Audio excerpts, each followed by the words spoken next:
Alright, today I'm going to teach you how to fix up any ratchet you might find in the wild. I picked this Mac half-inch ratchet up for $1, and it's all oiled up, and it, barely works. So this will be my guinea pig to show you how to clean them up. It goes the same. It goes the same for all these ratchets. Craftsman, doesn't matter. It pretty much the method's exactly the same. You basically saying take it apart, clean it up, see if you got any broken parts in there, which 90% of the time, it's just all greased up. And it's all gunked up in there. You just gotta clean it up and re-grease it. So I'll teach you how to do that. Alright, once you got the ratchet you want to work on, all you need is a little flathead to do that, and then I recommend getting you this is a little plastic paint can. But give you something like that so you can put your small parts in, because if you lose these little screws, you're screwed. So you can't lose those. Anyways, I mean, it's really simple. All you gotta do is take them apart. This one's so caked up with oil. It's got all kinds of stuff up in there.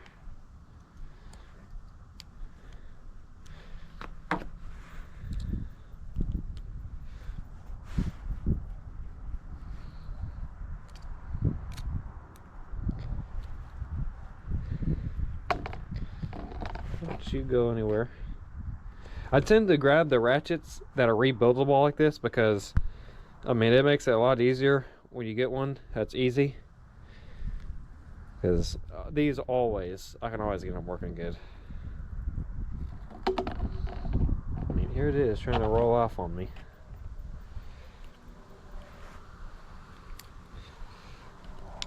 There we go. All these ratchets are built the same. This one,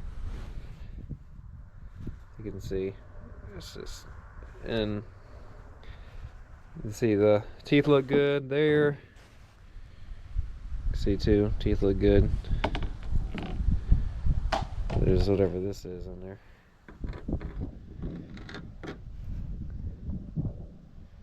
Looks pretty good. There.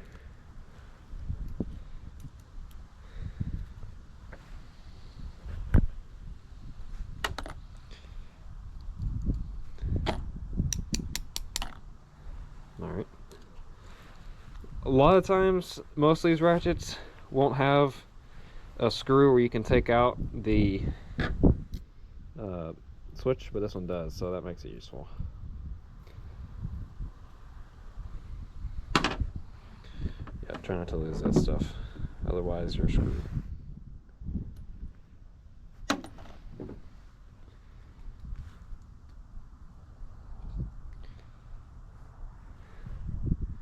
Yep, it's just all oiled up.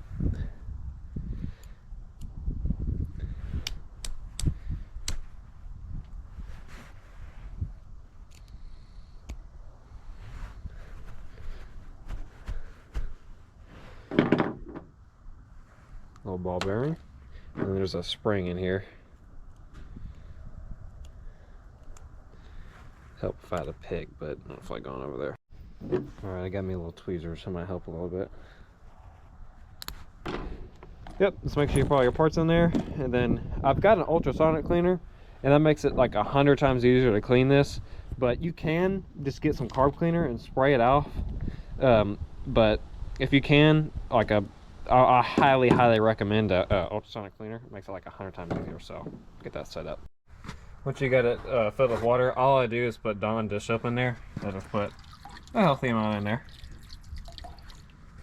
And then I just mix it up in there. And that should be good.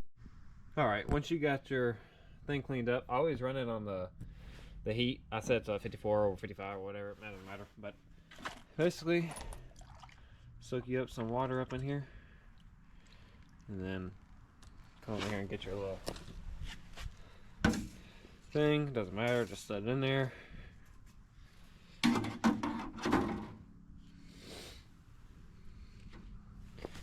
And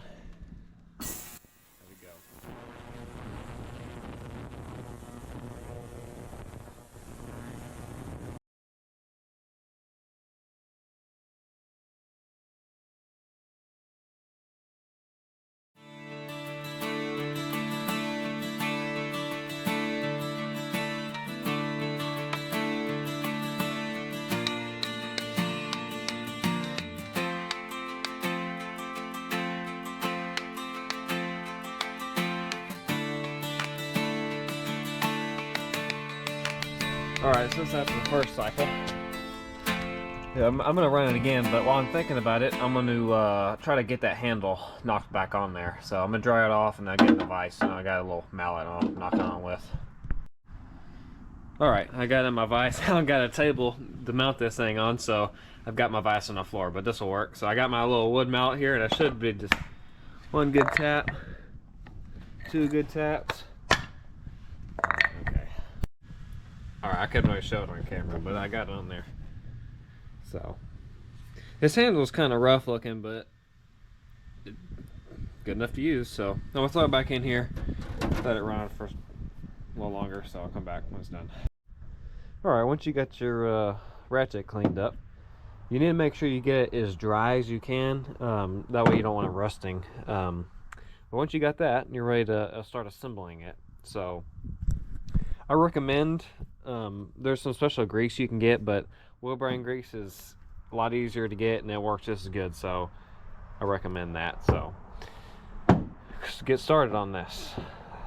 Alright, so the hardest part about doing these is getting this spring, a little bit of spring, and this ball bearing in this little hole, and getting this little switch in there right. Once you get that done, it's easy. But I'll go ahead and start that process. Where did my spring go? There it is. Let me get that in there. And you'll find that your ball bearing will want to jump around and fall off and do all that. But it makes it easy. I like to get like a little bit of grease on my spring on the top of it, because the bearing, or the little ball bearing, will stick to it. That way it's not going anywhere. Just like so. Then you can get your little thing here, and you can kind of get it in between, just like that. See that? All right. Yep. And then you can go ahead and flip it on the back. You get your switch.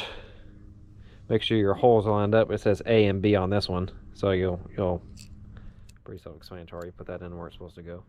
Get your small screw. You go ahead and put.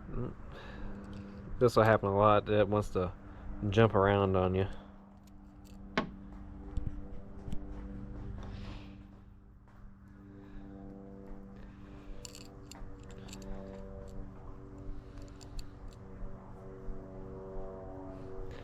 I got some grease on my screwdriver.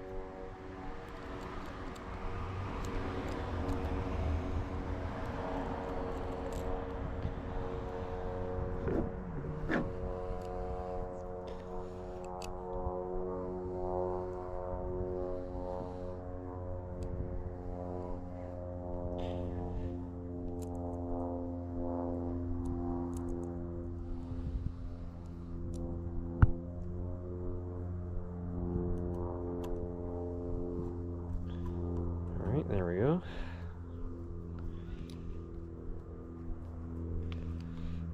Go ahead and get that snug.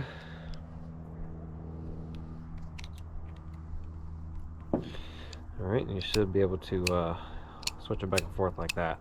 And then I like to put some grease down in there. Get that working real good.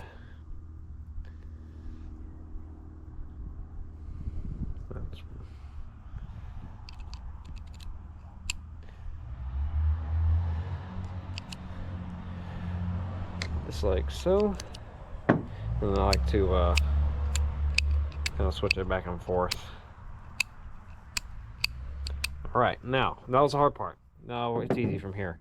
So once you get your little anvil, or whatever this is called, I think it's called anvil, I don't know, whatever you call that, I get a little fingerful of grease and just sort of walk it on there.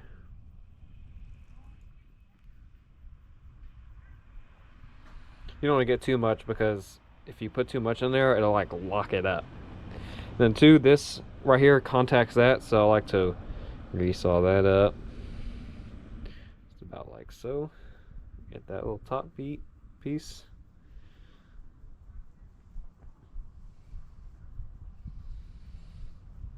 All right. Now, you can slide it up on in there, just like so. And check your, see if it's working good. Yep. Pop on out of there. Yep, just like that. I can put this little plate on there. I also like to get like a little bit of grease on this, not too much, but just a little.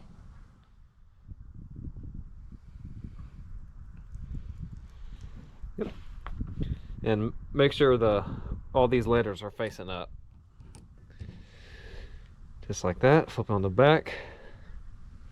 Go ahead and put your screws in.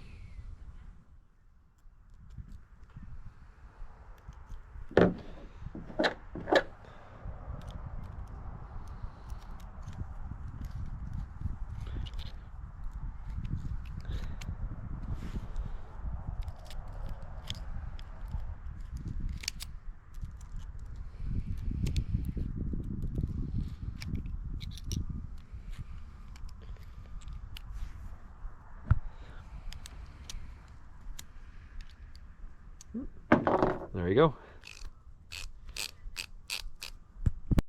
Also, I like to get a big socket and really work in the grease and stuff. And it should take just a little bit of working it back and forth, and it'll be working just like new. It's already working really good. Just enough to hear the clicks, but pretty good. Anyways, that's all I've got for you. Anyways, I was going to show you. Alright, if you've got one of these Craftsman ratchets with the little snap rings, if you can see in there, these little Knipex pliers I've got, make it getting them real easy, as you can see. Get in there and take it off. But if you've got one of these, it's like exactly the same method. You just gotta, do this instead of the screws. But anyways, that's all I got for you. So thanks for watching. Leave a comment if you want me to clean up any more tools and show you how to clean up anything else. So anyways, thank you.